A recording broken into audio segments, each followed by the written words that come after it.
Oke, selamat malam semuanya. Ya, ini F-Talk edisi 7 Agustus 2023. Seperti biasa, malam ini kita akan berikan update market IHSG dan saham-saham yang sudah masuk di kolom komentar. Ide dari Bapak Ibu di F-Talk terakhir ya. Kita akan bahas apa yang ada di kolom komentar sesuai dengan permintaan. Baik, untuk menyingkat waktu agar tidak terlalu panjang durasinya, silakan bagi Anda yang mungkin belum subscribe channel ini, silakan subscribe. Dan mungkin yang merasakan manfaat dari F-Talk ini, silahkan dukung kami dengan klik like. Oke, kita langsung mulai dari IHSG terlebih dahulu.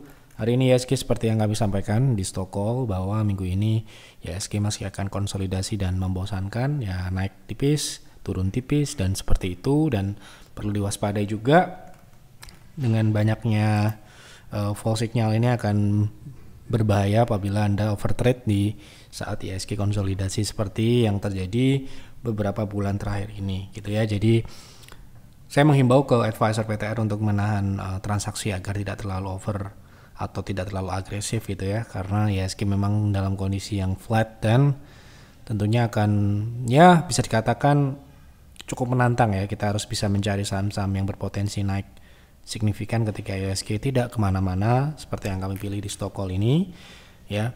Langsung lompat tadi pagi, namun ya saya sekali lagi ya ini tidak gampang untuk mencari saham seperti itu, dan kita akan ya kalau misalkan kita beli kemudian kita hold gitu akan cenderung misalkan hari ini bagus, besok bisa aja dia turun lagi dan sebagainya. Lagi-lagi kembali ke sahamnya, namun sekali lagi ya sentimen market yang sedang sepi itu sangat berpengaruh karena itu nanti akan berpengaruh kepada partisipasi publik, yang mana ketika publik tidak menghendaki sebuah kenaikan, tidak ada partisipasi di situ, cost yang dikeluarkan akan mahal ya. Dan juga kalau misalkan cost terlalu mahal, sebuah saham itu bisa kembali atau tidak jadi naik, atau katakannya ya bisa dikatakan fall signal tadi gitu ya. Itu adalah perhitungan yang tentu saja mereka sudah sangat matang dalam melakukannya, tidak sembarangan menaikkan sebuah harga itu karena mereka pasti akan ada background atau berita dan sebagainya. Kadang kan berita keluar sahamnya sudah naik kemana, setelah beritanya keluar turun dan sebagainya, itu karena mereka udah menyiapkan itu sejak lama. Jadi kita peringatkan itu untuk advisor PTR untuk berhati-hati. Kita cenderung bermain di saham-saham yang akan naik saja, jangan sampai terjebak di saham-saham yang potensinya sudah menipis karena dia sudah naik gitu ya. Oke, seperti itu kira-kira pandangan kami untuk IHSG. Kita lanjut ke pembahasan saham yang pertama. Tolong bahas BES, apakah masih bisa melanjutkan uptrend jangka menengah? Terima kasih. Oke, kita lihat BES.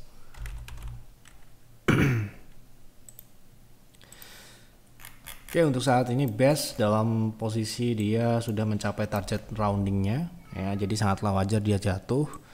Dan untuk jangka menengah kita akan lihat di weekly. Saat ini saham BES sendiri memang belum terkonfirmasi sempurna di uptrend, bisa jadi dia konsolidasi karena beberapa kali dia rejection dari level ini. Jadi konfirmasi uptrend itu jika BES paling tidak dia bisa naik dan tutup di atas 200 ke atas, itu baru bisa dikatakan uptrend ya.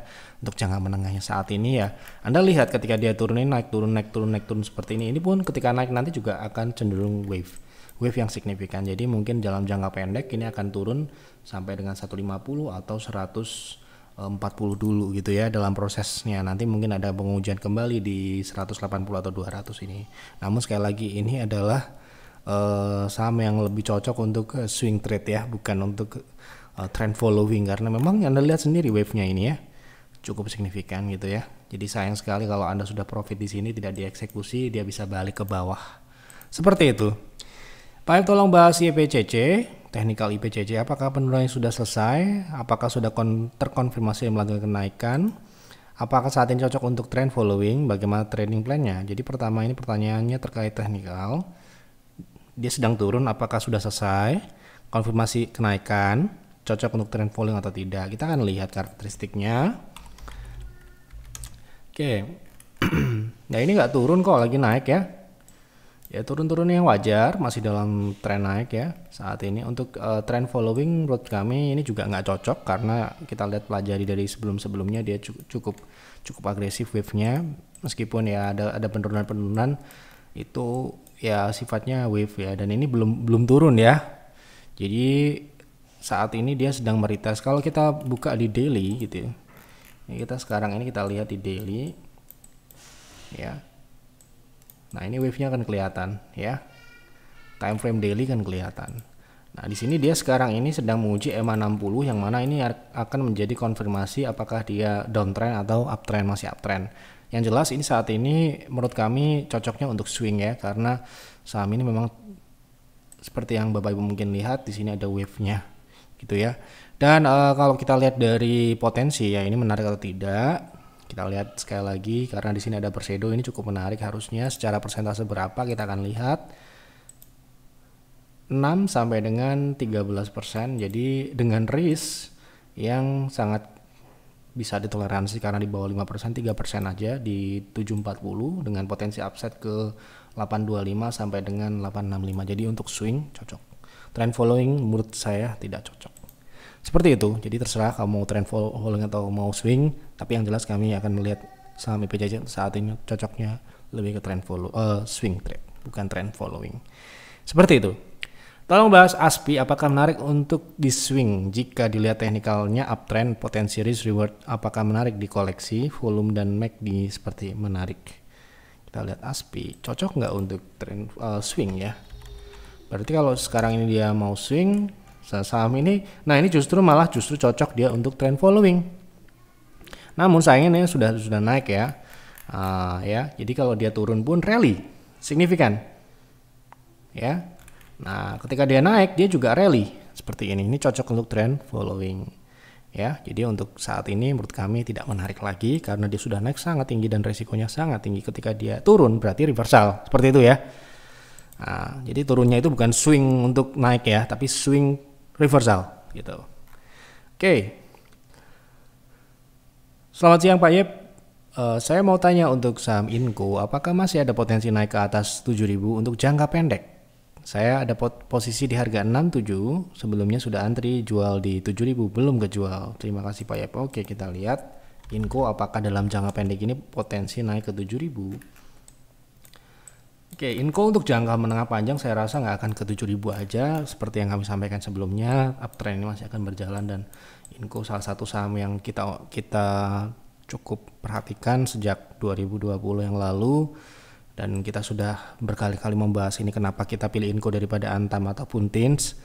Tapi untuk jangka pendek, pertanyaan ini jangka pendek ya, apakah akan ke 7.000? Saya rasa sekarang ini dia konsolidasi dan masih dalam proses ya. Untuk jangka pendek mungkin dia butuh retest dulu di 6625 ini. Kalau dia berhasil rebound harusnya 7.000 itu tidak akan sulit karena 7.100 adalah resist konsolidasinya.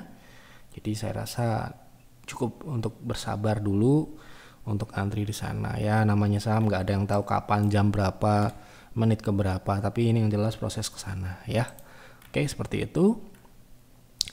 Pak F tolong bahas DMMX dan WiFi satu saham ya untuk setiap penonton. Mau masuk amannya di berapa untuk investasi? Terima kasih. Kita akan bahas satu saham DMMX untuk investasi. Masuk aman. Tidak ada saham yang aman. Tidak ada saham yang aman. Apapun itu sahamnya, Anda harus mengamankan itu dengan investing plan atau proteksi atau stop loss. Atau kalau investasi stop lossnya berdasarkan fundamental. Misalkan fundamentalnya bagus sekarang, kemudian tiba-tiba jelek, Anda harus siap-siap cut loss. Seperti itu. Ya. Karena investasi kan dasarnya dari fundamentalnya yang menarik dulu, baru kita akan lihat teknikalnya. Kalau kita lihat dari kinerja, pertumbuhan untuk top line-nya bagus, tapi sayangnya ini saham atau ini perusahaan tidak profit ya, kurang profitable.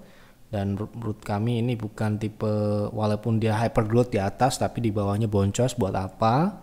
Artinya bisnisnya tidak efisien dan tidak menguntungkan. Ini bukan tipe kami, jadi mungkin yang lain suka, tapi buat kami ini sangatlah wajar kenapa sahamnya hancur ya. Karena pertama dia ketika dia growth ya tidak diikuti dengan profitabilitas yang bagus, seperti yang kami sampaikan sering kali kita sampaikan ketika kita membahas fundamental ya, itu akan pertumbuhan kosong ya. Itulah yang terjadi, banyak modal Ventura yang hancur seperti SoftBank dan sebagainya karena hanya mereka yang lihat pertumbuhan kosong tanpa profitabilitas yang bagus. Yang dilihat hanya pertumbuhan saja. Makanya kita di Peer dan Peers tidak hanya melihat pertumbuhan tetapi juga profitabilitasnya itu yang ditekankan ya.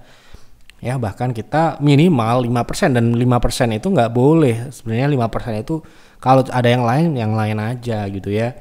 Nah, sekarang ini secara fundamental di MMX ini pertumbuhannya kosong menurut kami, artinya pertumbuhan yang tidak menghasilkan untuk pemegang sahamnya, artinya ya tidak layak untuk saat ini. Nah, mungkin nanti revenue-nya akan turun dan profitabilitasnya meningkat. Itu akan terjadi ketika dia bisnisnya improve, di mana efisiensi dilakukan, dan efisiensi itu dilakukan biasanya bisa menghambat pertumbuhan di atas, ya, karena ini sifatnya digital, ya, tentunya mereka akan, ya nggak tahu ya, dia akan mengalokasikan kemana untuk meningkatkan profitabilitasnya. Itu yang jelas sekarang ini belum ada, dan saya rasa ini model bisnisnya memang tipis, dan ya opsi-opsi yang lain, karena sekarang ini seperti GoTo dan Buka ataupun saham-saham yang sifatnya digital atau teknologi yang pertumbuhannya tidak diikuti dengan profit, kita nggak lirik itu, mungkin bisa naik, tetapi mungkin kami akan lebih cocok untuk trading ya, karena pertumbuhan kosong menurut kami itu adalah pertumbuhan kosong ya. Jadi kita akan menghindari yang namanya fundamental yang sifatnya mudah untuk minus, atau dia bisa terganggu nantinya ketika performance top line-nya turun dan efisiensi tidak ada. Nah, artinya ya wassalam gitu ya. Maka dari itu kita nggak mau mengambil risiko investasi di pertumbuhan kosong gitu ya. Jadi pertumbuhan itu ada yang pertumbuhan berdaging dan pertumbuhan yang kosong, angin gitu ya.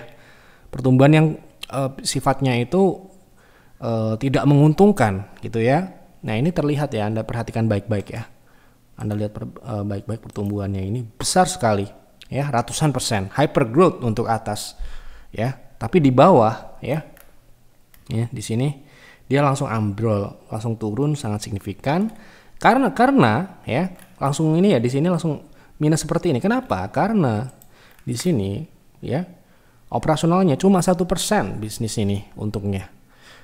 Ya, cari margin yang mending ya, kalau kita bisnis ya, kita katakanlah lebih tinggi dari deposito lah ya. Deposito sekarang, deposito bank 2%, 3% dapat lah ya.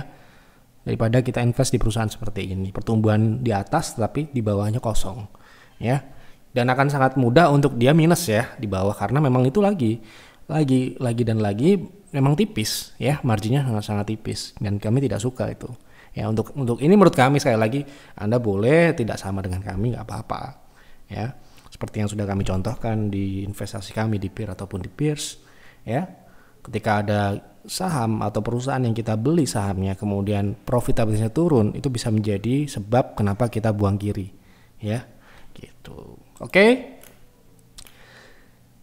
Assalamualaikum warahmatullahi wabarakatuh. Waalaikumsalam. Pak, mohon dibahas dulu saham SRTG untuk investasi jangka panjang. SRTG sekali lagi ya, dia holding company, dan kami lebih cenderung yang bisa dikalkulasi dengan baik. Artinya kita akan mungkin melihat anak usahanya yang secara koefisien ataupun secara variabel bisa kita kalkulasi dan kita bisa proyeksikan. Kalau namanya holding company ya, itu akan sangat berpengaruh, di mana dia punya banyak lini bisnis, dan lini bisnisnya itu mungkin berbeda-beda. Itu akan bisa menyebabkan dia tidak stabil, terutama di bawah. Kita akan lihat itu ya.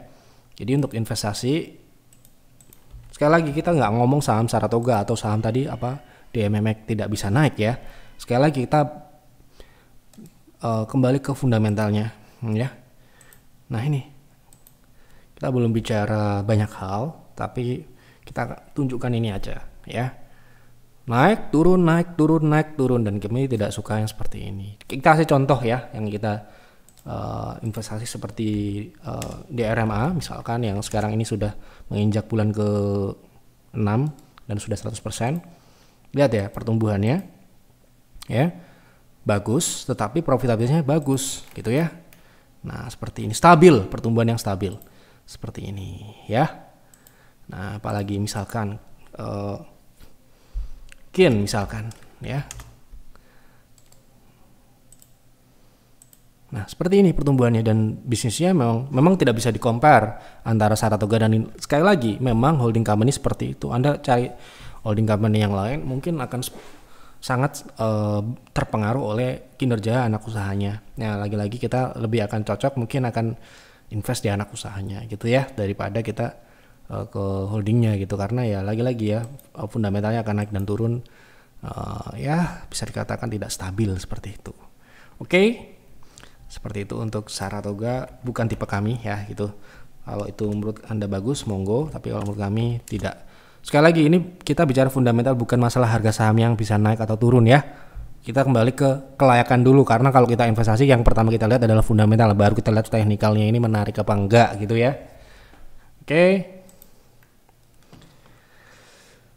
Pak Yop tolong bahas saham IMAS buat swing. Oke, kita lihat IMAS. Oke, untuk swing saat ini IMAS masih tertahan di resist 1860 dengan support.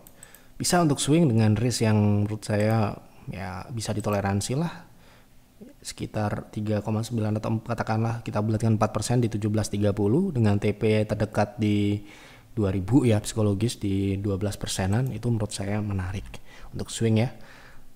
Dan juga kita lihat di sini bagus ya, bisa dipertimbangkan. Sekali lagi ya, ini bukan sebuah kepastian dia akan naik ke 2000, tapi risknya menarik karena di bawah 5% dan potensi upside-nya harusnya 12% ya, sangat bisa dipertimbangkan gitu ya, dibandingkan risk yang hanya 4%-an. Seperti itu. Lagi-lagi ya, kita trading itu bisnis, kita harus bisa melihat risk dan reward-nya. Pak, mau dibahas technical energy untuk swing, bisa tunggu masuk di harga berapa dan berapa potensi TP-nya. Ini energy hari ini kalau nggak salah naik ya. Nah, harusnya hari ini naiknya buy on breakout di 244 atau ditunggu di support sini harusnya ya. Nah, sekarang ini kalau Anda baru mau masuk sepertinya sudah cukup tinggi karena hari ini aja naiknya 12%. Ada pertanyaan mungkin ya, maaf ya, kita hanya membahas bisa di F-Talk di malam hari, jadi mungkin agak terlambat kita jawabnya ya.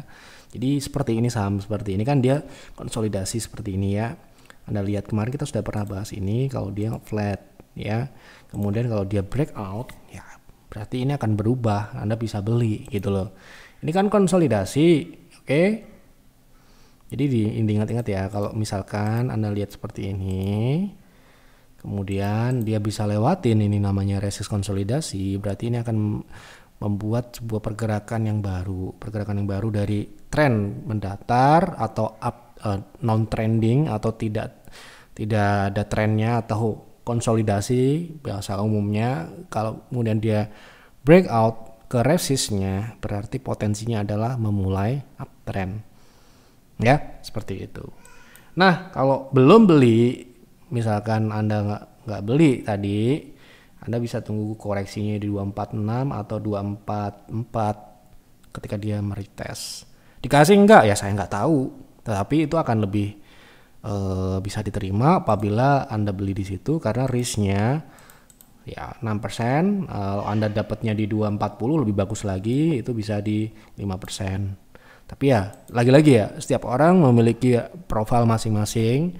Buat kami risk 5% itu bisa ditoleransi, tetapi ada juga yang 10%, ada yang 20%, bahkan nggak peduli mau floating loss berapa persen pun nggak apa-apa. Nah, lagi-lagi balik ke masing-masing. Kalau kita nggak mau, lebih baik kita cut loss 5% daripada kita nyangkut gitu ya. Jadi kalau saya mungkin akan menunggu di sini, ini sembari kita memberikan edukasi ya, dimana kalau Anda join PTR akan tahu, oh ya akan cut loss kalau 5% gitu ya. Nah, kita lanjut bahas BBTN untuk trading. Oke, BTN untuk trading, kita akan lihat BTN untuk trading.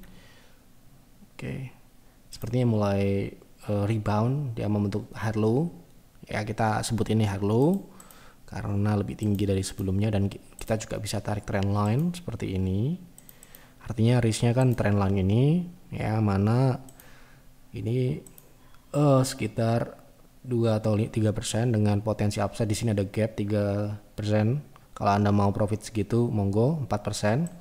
Itu yang masuk akal karena dia membentuk channeling naik ini ya. Ya, estimasi sampai mentok di upper shadow-nya 6%. Kalau buat kami kita minimal 5%, tetapi kalau ada upside yang lebih besar di atas 10% ya kita nggak akan lirik itu saham. Ini saham ya. kita akan mencari saham yang lain yang lebih besar upside-nya. Sekalipun risknya kecil, upside-nya juga kecil, itu masalahnya ya. Nah, memang sih 6/3 gitu, tapi kalau kita cuma mencari 3%, bisa mencari 5%, bisa diusahakan di saham BTN ini saat ini loh ya. Oke, dengan risk yang ya kecil juga gitu ya. Oke, Pak F tolong bahas saham BIF. Kuartal 2 sudah menghasilkan keuntunganku dari rugi sebelumnya. Gimana ya maksudnya ini? Ini kuartal 2 itu maksudnya BIF-nya yang untung atau Anda yang untung gitu loh. Dikasih kejelasan ini menghasilkan keuntunganku. Ini kan rancu nih kata-kata seperti ini ya. Gitu. Ini BIF-nya yang berubah jadi untung dari rugi atau Anda yang dari rugi menjadi untung gitu kan. Nah, tolong bahas fundamental dan teknikalnya. Kita lihat BIF. Berarti Anda tanya untuk investasi ya.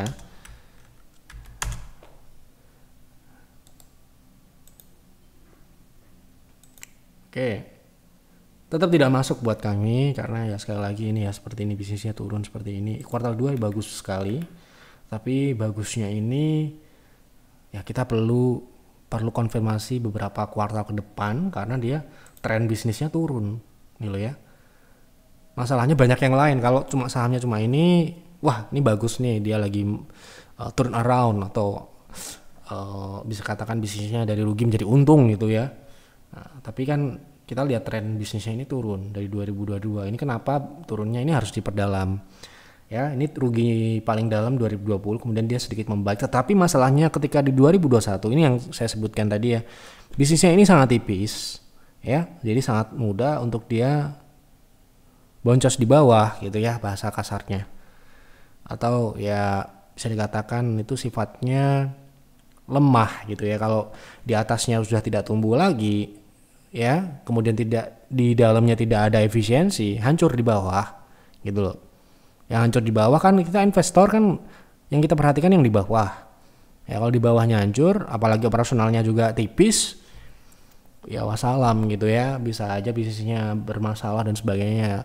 Resiko itu banyak ya, resiko usaha itu kadang-kadang kita lihat kadang bagus, tiba-tiba kemudian dia kena kasus, terus tiba-tiba ada suspend, kemudian suspendnya lama, habis itu kita nggak bisa jualan, habis itu delisting. Ya itu ada resiko investasi yang harus diterima Anda ketika investasi di saham ya. Seperti itu bisa. Itu pun bisa terjadi ketika Anda memilih perusahaan yang bagus. Tiba-tiba tidak ada angin, tidak ada hujan, tiba-tiba bisnisnya bermasalah. Padahal laporan keuangannya bagus, tumbuh dan sebagainya, itu bisa. Apalagi yang seperti ini. Ini loh ya, apalagi yang seperti ini. Gitu loh. Ini ya, yang kita pilih bagus aja bisa bermasalah, apalagi yang seperti ini. Kita nggak ngomong perusahaan ini nggak bisa naik harga saham sekali lagi ya. Kita ngomong fundamental sekali lagi ya. Jadi fundamental jelek nggak mungkin kita akan lihat teknikalnya lagi. Kalau Anda bertanya investasi buat apa lihat teknikalnya? Kalau fundamentalnya sudah tidak memenuhi syarat. Seperti itu. Oke, cukup ya. Kita sudah jawab semua apa yang ada di kolom komentar. Silahkan isi kembali saham apa yang menarik untuk dibahas di F-Talk selanjutnya. Berikan keterangan, berikan pertanyaan agar kita bahas sesuai dengan apa yang Anda inginkan. Itu saja yang dapat saya sampaikan di F-Talk malam ini. Selamat malam dan selamat beristirahat.